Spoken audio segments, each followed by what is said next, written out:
Hi, everybody. So Zoom says we are live on Facebook, so welcome. I'm glad to have you back with us. So as we talked about yesterday, we're going to cover the alphabet soup and jargon for bookkeeping like a boss. If you would like some more information about bookkeeping like a boss, there's a learn more button below that you can click that will take you to the event page for the live seminar that we will be doing on February 24th in Walnut Creek.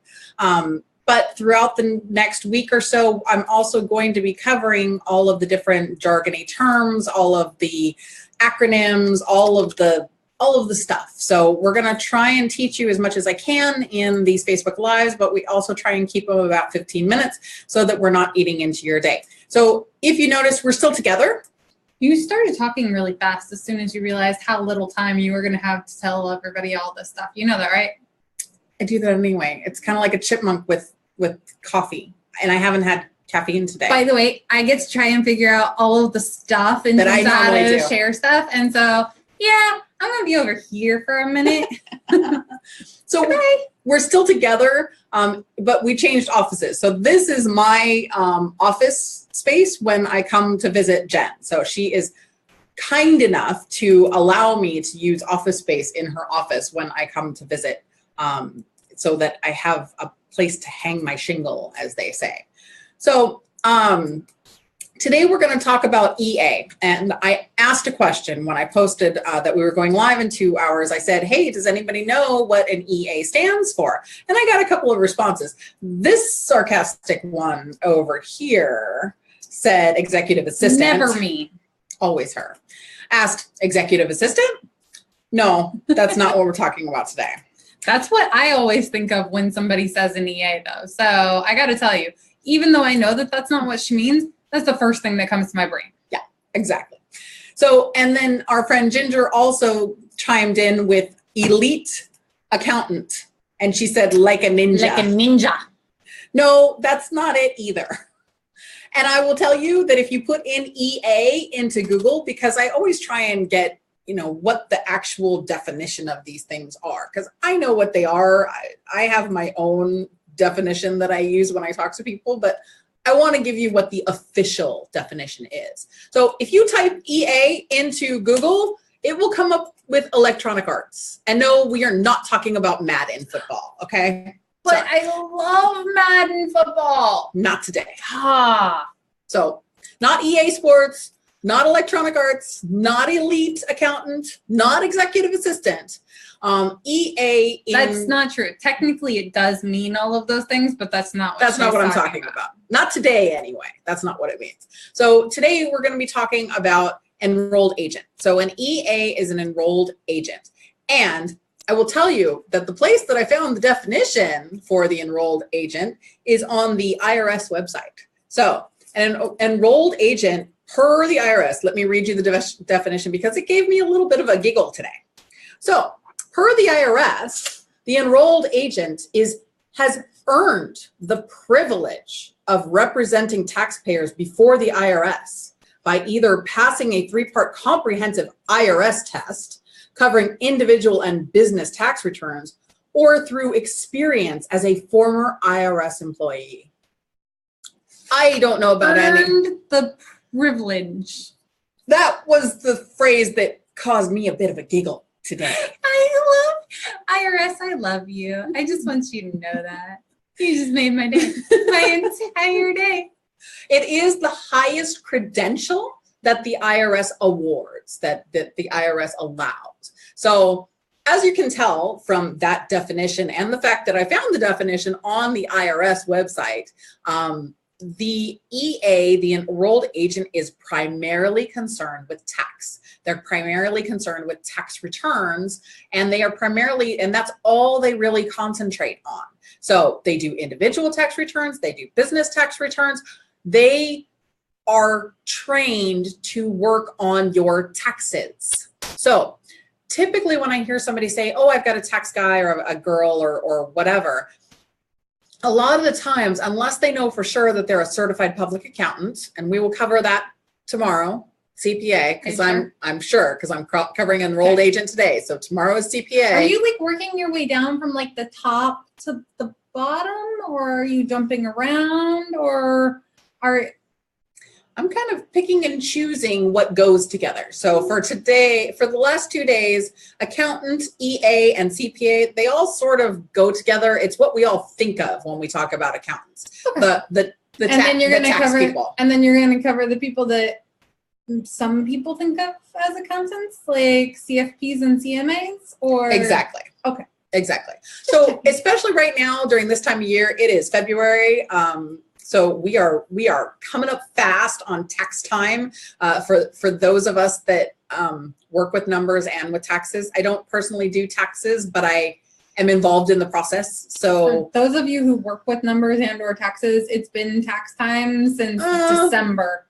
But it's been, the IRS has started accepting returns. So yes, but you had to do 1099s and you had to do yes. Anyway, she's going to tell you about EA, and I should just shut up because I'm cutting into her 15 minutes of fame here. Well, we're trying to keep it short for you guys because I obviously teach an entire seminar, not just on this, but on all the various and sundry things you need to know if you're going to be bookkeeping like a boss. So I could go on and on and on, and really, unless you need to sleep really, really well right now, we shouldn't. I could use a nap. We shouldn't do that. So, as you can tell from the definition, an enrolled agent is primarily concerned with taxes. So they do take a test. So the 3-part test from the IRS, the first section is individual taxes. The second section is business taxes. And then the third section is on conduct, basically, how they should, the practice and procedures and their conduct. So they have an education requirement. So they have to do continuing education. We all know how the tax laws change. That's why none of us want to do our own taxes, right? Because the tax laws change all the time. I think the last metric I heard was that the IRS has something like 33,000 pages of tax law. And unless even Jen, who is a lawyer, does not want to read 33,000 pages of tax law. Not even a little bit. So there are tax attorneys out there who enjoy that. No.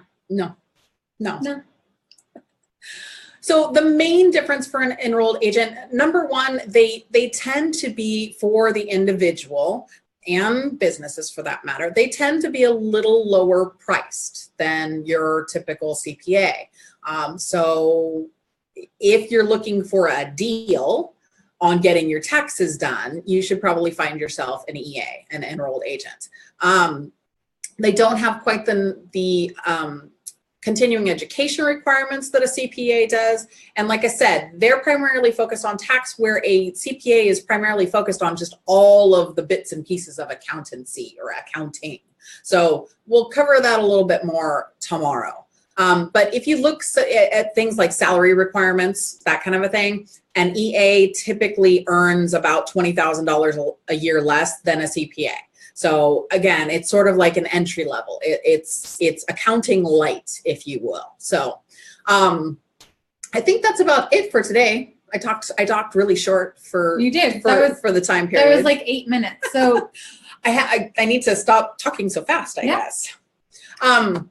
So I'll just cover the quick continuing education requirements. So Jen, as a lawyer, needs to go through continuing education. If you're a professional in any type of, in certain industries, accountancy is one, law is the other, you need to keep up on what's the latest things, because it's not a stagnant thing. There are other ones, like your psychiatrist or psychologist is probably doing. Yeah, and I was going to say, mental health professionals in general, doctors. There are some others, but right. But those are the two most common, is accountants and lawyers, because obviously the laws aren't stagnant. They change every single year. They change a little bit, they change a lot, but they change from year to year to year to year. So for an EA, they are required to do 72 hours of continuing education over the course of 3 years. But there's also a requirement to do 16 hours for each enrollment year. So every year that they are enrolled as an enrolled agent, they have to do at least 16 hours of continuing education, and a total of 72 over the course of the 3-year period. Wait, so eventually, no, they have to do 16 total in each year. In each year, but they have to do 72 over 3 years. Okay. So Just the making 16 is a minimum, and no, it's not enough to make the. Just making sure that if I'm an EA for 10 years, I don't have to do 160 hours. See, I did math in my head and everything. Don't do math. I did easy math. It was with tens. Okay, fine. So and also the exam again. So there's a 3-part exam that the IRS gives. For a CPA, there's actually a 4-part exam, and it's a little broader scope. So we'll cover what the CPAs do tomorrow. So again, if you got a tax guy or a gal, if you don't know for sure that they are a CPA, they are more than likely an EA. And if you're having your uncle or your aunt or somebody do your taxes, bully for you. And if you want to get somebody who actually can represent you in front of the IRS so that you don't have to, I'm putting her to sleep. I know, I'm sorry. I can't help it. It's taxes. If you want somebody to be able to represent you in front of the IRS, you do need somebody who is licensed or who is authorized to speak for you on your behalf. Lawyers are authorized. Not this one. To speak on your behalf in front of the IRS. CPAs are authorized to speak on your behalf in front of the IRS, and enrolled agents are authorized to speak in front of the IRS on your behalf. So that's all I have to say about that. So I don't put Jen to sleep. I'm sorry. I can't help it. But again, she's actually relatively entertaining. Most of the time. Come on now. Most of the time. It's just, I make dad jokes about, electronic arts versus executive assistants, or maybe mom jokes. Let's call them mom jokes. Mom jokes. Mom jokes. But mom jokes were supposed to be funny. No. Apparently not. That's why they're mom jokes. Okay. So if you'd like to learn more, I promise it's not all boring stuff. We actually do learn about deductions and what kind of deductions you should be looking for. She's got fun ones for that. Yeah. She does. So deductions that you may be looking for in your business, some extra, ones that maybe you haven't thought of, how the new tax laws affect you and your business. I don't do taxes, but I do know enough, and I have enough relationships with enough CPAs that I've heard a thing or two about how the new tax law is going to affect everybody, especially business versus personal.